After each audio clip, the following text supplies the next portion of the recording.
Bonjour à tous, dans cette vidéo, je vais vous parler des particularités des procédures et des fonctions. Donc, c'est des notions qui sont vraiment impliquées dans les deux types de sous-programmes. C'est pourquoi je les ai regroupés ensemble. Premièrement, la surcharge. Comme dans d'autres langages de programmation que vous avez appris, c'est possible de surcharger donc des fonctions et des procédures. Qu'est-ce que ça veut dire? C'est qu'on peut, dans le fond, se déclarer une nouvelle fonction ou procédure avec le même nom, sauf que ce qui va dépendre, c'est le nombre d'arguments qu'on passe à cette procédure ou cette fonction-là. Donc, dans mon exemple, je vous montre la fonction, en fait, nombre produit qu'on a créé tantôt.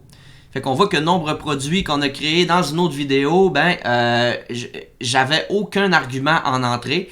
Tout ce que je faisais, c'est que je faisais le compte des nombres de produits dans la table produit. Puis après ça, je renvoyais le résultat. Fait que là, ce que je vais faire dans mon exemple ici, c'est que je vais utiliser le même nom. Donc avec un create or replace fonction nombre produit, mais cette fois-ci, je vais y passer un nombre en argument qui est de type integer. Donc encore là, je returns un integer aussi. Le langage qui est utilisé, c'est le PLPGSQL. Et avec un as $$, je commence mes instructions. Ici, je déclare encore là un vnombre produit de type integer. Et dans mes instructions de begin, j'ai un select count que je place le résultat dans vnombre produit. Et c'est le compte des produits, mais où est-ce que le fournisseur, le numéro du fournisseur, est égal au NoF, donc à l'argument que j'envoie à ma fonction. Puis après ça, je vais retourner le nombre. Donc, si je soumets cette fonction-là pour la création, on voit que ça a fonctionné. Dans mon output, j'ai un complete, j'ai pas d'erreur, j'ai mon petit crochet vert. En plus de ça, après, là, qu'est-ce que, pour vous montrer que ça fonctionne, dans ma database, on voit que j'ai nombre produit également ici, sauf qu'on peut voir la différence, c'est que j'ai un paramètre en entrée qui est de type integer, donc un argument en entrée, puis je retourne un integer également, contrairement à l'autre auparavant où est-ce que j'avais aucun argument en entrée. Fait que les deux ont le même nom encore là. Puis, si je soumets ma première fonction, ça me donne le nombre de produits. Étant donné que je donne aucun argument, ça va aller chercher celui-là que j'avais créé auparavant. Je peux faire la même chose ici, sauf que là, j'envoie un numéro qui est 1 en argument. Donc, ça veut dire que ça va être ma nouvelle fonction que je viens de créer qui va être utilisée. Puis ça représente le nombre de produits pour un fournisseur. Donc, ça va me donner le nombre de produits pour le fournisseur 1, qui est de 3 produits. Donc, si vous faites une recherche directement dans la table produit, si vous faites un select comme ça, évidemment, vous faites une recherche plus approfondie, je vais sortir tous mes produits, puis je vais afficher mes numéros de fournisseurs aussi, vous allez voir que il y a le fournisseur 1 a seulement 3 produits dans notre table. Donc ça, c'est la surcharge. Ensuite, regardons les arguments. Donc, depuis le début, quand dans le fond, je fais un appel ou je fais la création d'une fonction ou d'une procédure, j'envoie des arguments à ces fonctions et procédures-là. Sauf que, dans le fond, normalement, on envoie seulement le nom de l'argument et le type, mais c'est possible aussi de faire un passage de valeur. Donc, c'est possible de faire un passage d'arguments soit par valeur ou par référence. Donc, on a le in, on a le out et non, on a le in-out. La différence, c'est que le in permet d'avoir un argument seulement en entrée. Le out permet d'avoir un argument qui est utilisé seulement en sortie. Et le in-out permet autant d'avoir un argument en entrée qu'en sortie. Fait que ça, c'est la syntaxe de l'utiliser. On va avoir plusieurs façons de le rentrer dans les exemples qui vont suivre. Donc, si je commence avec un passage par valeur, donc le in, l'argument in est supporté autant dans une procédure que dans une fonction. Qu'est-ce qui est important de retenir avec le in, c'est qu'on ne peut en aucun cas indiquer la longueur. Que ce soit un integer ou un varchar, peu importe, on ne peut pas indiquer une longueur. Qu'est-ce que ça va faire dans ce cas-là? Si je regarde mon exemple, j'ai un create or replace fonction qui s'appelle augmenter salaire. Je fais une simple update de la table employée où est-ce que je modifie le salaire selon le montant que j'ai reçu en argument. Et dans ce cas-ci, c'est un argument de type integer qui s'appelle montant. Et je veux que ce soit une entrée seulement. Si j'y indique une longueur à mon integer, que ce soit de cette façon-là ou que j'y aille avec des parenthèses, peu importe, ben on va avoir une erreur. Il reconnaîtra pas dans le fond la syntaxe, puis il l'acceptera tout simplement pas quand vous allez faire la compilation. Fait qu'on ne doit absolument rien mettre. Même si je vais comme ça aussi, il comprendra pas le 10. Donc la façon de le corriger, c'est aussi simple que ça, c'est qu'on met absolument rien. On spécifie seulement que c'est un type integer qu'on reçoit, puis notre SGBD lui va le traiter selon la longueur qu'il va le recevoir, il va le traiter par en arrière, tout ça. Évidemment, là je l'ai fait dans une fonction, c'est aussi possible de l'utiliser dans une procédure. Donc dans ce cas-ci, qu'est-ce que je ferais, c'est que je ferais un create or replace procédure, modifier montant et j'y mets montant in integer, je spécifie aucune longueur. Et ce qui est le fun de savoir là-dedans, c'est que dans le fond, quand on reçoit une valeur en in, c'est que on est capable de la modifier par la suite. C'est une différence qu'on ceux-là qui sont peut-être plus habitués avec Oracle, c'est pas possible de le faire, mais avec PostgreSQL, c'est possible dans le fond de modifier notre valeur qu'on reçoit en in. Donc dans mon exemple, les instructions que j'ai, c'est que je fais un raise notice de montant que je reçois en entrée. Puis après ça, je modifie pour 2000 et je réaffiche mon nouveau montant. Fait que si je compile cette procédure-là, ça fonctionne et je vais la soumettre à l'écran. Je vais aller voir mon output. Ben là, mon montant en entrée était de 10 et mon nouveau montant est de 2000. Donc, c'est une particularité du in, c'est que peu importe le montant que vous allez envoyer quand vous allez faire le call dans votre procédure ou l'utilisation d'une fonction, ben une fois que vous allez le recevoir en entrée, mais ça va être possible de quand même utiliser cet argument-là plus loin dans vos instructions et de modifier sa valeur. On poursuit avec le out, donc c'est vraiment un passage par référence, donc sans valeur. Donc quand on envoie un out, on n'envoie absolument rien quand on fait notre appel.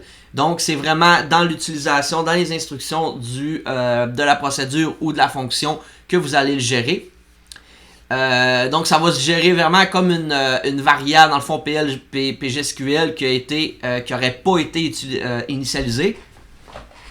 Donc, la valeur par défaut qu'elle va avoir, ça va être un nul. Il faut toujours garder ça en tête, étant donné qu'il n'y a aucune initialisation, qu'il n'y a aucune valeur qui est envoyée, c'est seulement une référence, ben votre valeur avec un out va être à nul. Fait que si on regarde l'exemple qui est ici, je fais un create or replace fonction de numéro produit. J'envoie par référence un integer qui s'appelle nombre produit et je le spécifie que c'est un out. Donc je vais faire l'utilisation puis que je vais pouvoir l'utiliser en sortie si je veux. Langage PGSQL, fait que je commence mes instructions. J'affiche la valeur de mon nombre produit qui devrait être à nul. Puis après ça, je fais un select count des nombres de produits. Puis j'affiche le nombre de produits donc avec la nouvelle valeur.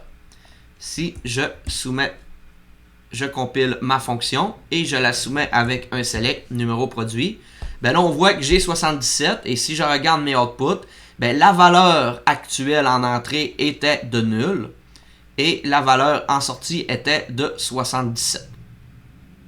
Donc si vous remarquez bien, j'ai pas utilisé la clause returns, seulement avec le out, ça m'a permis d'utiliser la valeur en sortie.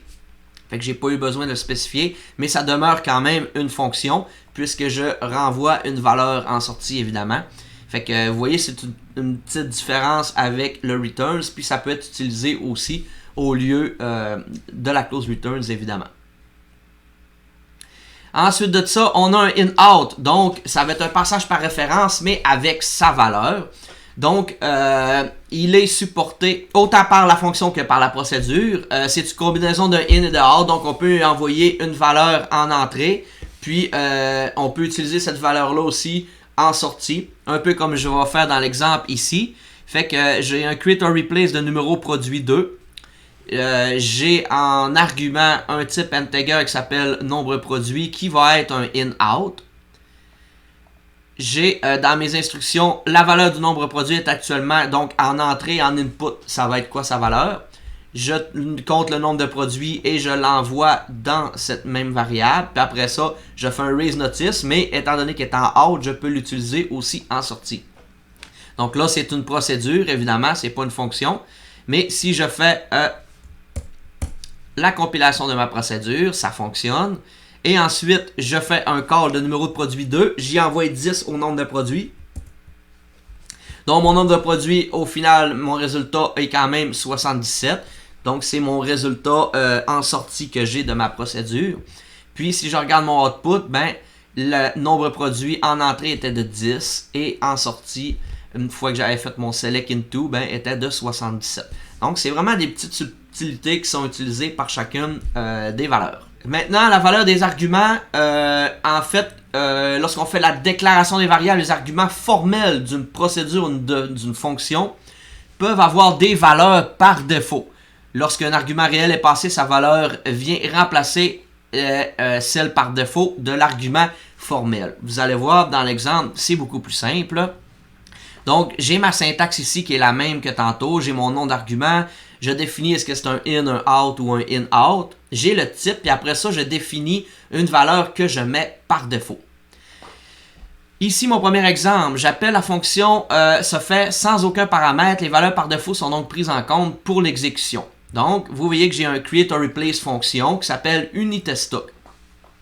J'ai défini deux paramètres, deux arguments, qui est code, catégorie et fournisseur, qui sont des valeurs en entrée, donc des in, et qui font référence au même type que code produit de la table produit et numéro fournisseur de la table produit. J'ai donné des valeurs par défaut, donc mon code produit par défaut de cet argument-là va être 1. Même chose pour le fournisseur.